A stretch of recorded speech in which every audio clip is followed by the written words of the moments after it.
सो तो ये जो टाइम पीरियड क्या इंडिकेट करता है कि सिग्नल ना कितने टाइम बाद आप अपने जो भी आपको उसका स्ट्रक्चर था, जो भी उसका पैटर्न था, उसको रिपीट कर रही है, उसको हम लोग टाइम पीरियड बोलते हैं। तो जो हम एसी सिग्नल की बात करें, एसी सिग्नल क्या होता है, फ्लक्चुएट होता है। तो कोई भी चीज अगर फ्लक्चुएट हो रही है, यानी क्या होगा कि वो कुछ टाइम बाद हो सकता है कि पुराना वाला पैटर्न जो भी मतलब पहले कुछ था उस चीज को फॉलो करे, ठीक है ना, पुराना वाला पैटर्न को फॉलो करे। तो उस चीज को हम लोग बोलते हैं अल्टरनेटिंग करंट, ठीक है। तो अल्टरनेटिंग करंट क्या होगा, हमेशा टाइम वेरिंग करंट होगा, ठीक है। और डायरेक्ट करंट क्या होगा, वो एक फिक्स्ड करंट होगा, ठीक है ना, मतलब उसकी वैल्यू फिक्स रहेगी। अब इसका सिंबल हम जो अल्टरनेटिंग करंट है उसके कई सारे सिंबल्स होते हैं। एक तो तरीका ये है रिप्रेजेंट करने का, ऐसे करके, ठीक है। एक तरीका ये है, कभी कभी आप ऐसे भी देखोगे, ऐसे ऊपर पॉजिटिव नेगेटिव और बीच में ऐसे साइन वेव बना दिया जाता है ऐसे करके।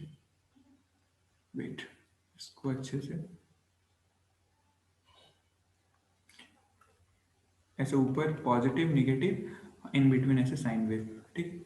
तो ये आपका क्या है, ये वोल्टेज सोर्स को, मतलब अगर कोई भी अल्टरनेटिंग वोल्टेज सोर्स होगा तो इसको रिप्रेजेंट करने का तरीका है ऐसे, ठीक है ना, ऐसे वी लिखा रहेगा, यहाँ पे वोल्टेज लिखा रहेगा। डीसी में आपका एक तो एक बैटरी वाला सिस्टम से रिप्रेजेंट करते हैं, या फिर कभी कभी ऐसे भी हम रिप्रेजेंट करते हैं डीसी सिग्नल को, ऐसे लिखा रहेगा, इसके बीच में ऐसे साइन वेव नहीं बना रहेगा।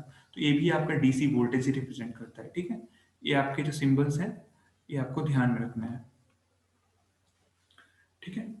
तो ये हमारे अल्टरनेटिंग एंड डायरेक्ट करंट के डेफिनेशंस हो गए। इसमें किसी को कोई कंफ्यूजन अल्टरनेटिंग और डायरेक्ट का, अब कोई कंफ्यूजन है तो बोलो Yes, अभी। sir. अब कोई बताएगा कि जो आपका जो आपका फोन है, ठीक है, जो आपका फोन है उसमें जो बैटरी लगी है वो कौन सा सोर्स है, एसी सोर्स है या डीसी का सोर्स है? जो आपके फोन में बैटरी लगी है वो एसी सप्लाई करती है या डीसी सप्लाई करती है?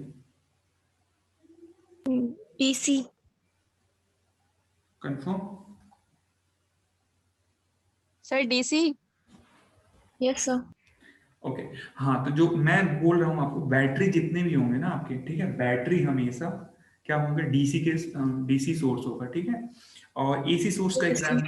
एसी सोर्स का एग्जांपल मैंने बताया कि जो आपका डोमेस्टिक पावर सप्लाई है, जो घरों में सप्लाई आता है, वो आपका एसी सोर्स का एग्जांपल है। Apart from it, AC source में आपके क्या हो सकते हैं, आपने एसी अल्टरनेटर का नाम सुना होगा मे बी, अगर नहीं सुना होगा, जैसे आप जनरेटर जानते हो ना, जनरेटर।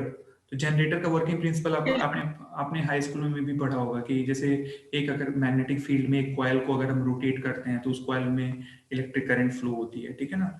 उसको फिर हम फर्दर उसको प्रोसेस करके करते हैं। तो ऐसे ही एक टर्म आता है अल्टरनेटर। अल्टरनेटर एक एसी जनरेटर होता है, ठीक है। तो वो एग्जाम्पल है आपका एसी सोर्स जनरेशन का, ठीक है। तो ऐसे डिफरेंट डिफरेंट हम लोग काफी अलग अलग टाइप के सोर्सेस पढ़ेंगे, उसको फर्दर आगे करेंगे, ठीक है। तो अभी के लिए इस सोर्सेस को पढ़ने से पहले हमको कुछ थियरम्स और कुछ बेसिक्स पढ़ना होगा। जैसे सबसे पहला बेसिक हम लोग पढ़ेंगे, जो सबसे पहला फर्स्ट बेसिक पढ़ेंगे वो हम लोग ऑलरेडी पढ़ चुके हैं, ओम्स लॉ, ठीक है। याद होगा हम लोग स्टार्ट में ही करे थे ओम्स लॉ। तो ओम्स लॉ क्या था हमारा, ओम्स लॉ क्या था V कि is अगर, equal to IR. हाँ, हमारा अगर फिजिकल पैरामीटर्स, ठीक है ना, मतलब फिजिकल पैरामीटर्स अगर अनचेंज रहे आपके किसी भी जैसे मान लो कोई, अगर मैं सर्किट की बात करूं तो उसके फिजिकल पैरामीटर्स क्या हुए, जैसे टेम्परेचर रहा, ठीक है, प्रेशर रहा, ये सारा चीज है ना, एटसेट्रा।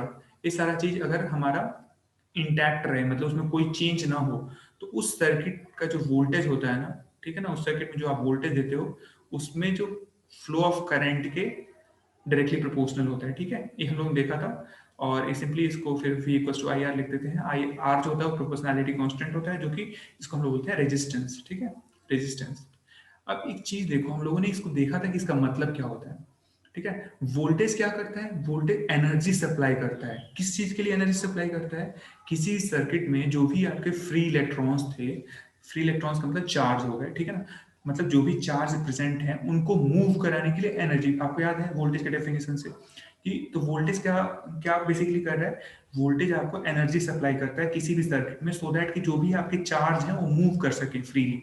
और जब चार्ज मूव करेंगे तो charge, movement of charge with respect to time क्या प्रोड्यूस करेगा, करंट प्रोड्यूस करेगा, ठीक है। और इसको करंट को अपोज करने के लिए अपोजिंग फोर्स लगेगा जिसको हम लोग बोलते हैं रेजिस्टेंस, ठीक है ना। जैसे आप जानते हो कि फॉर एग्जांपल अगर मैं बात करूं आपसे कि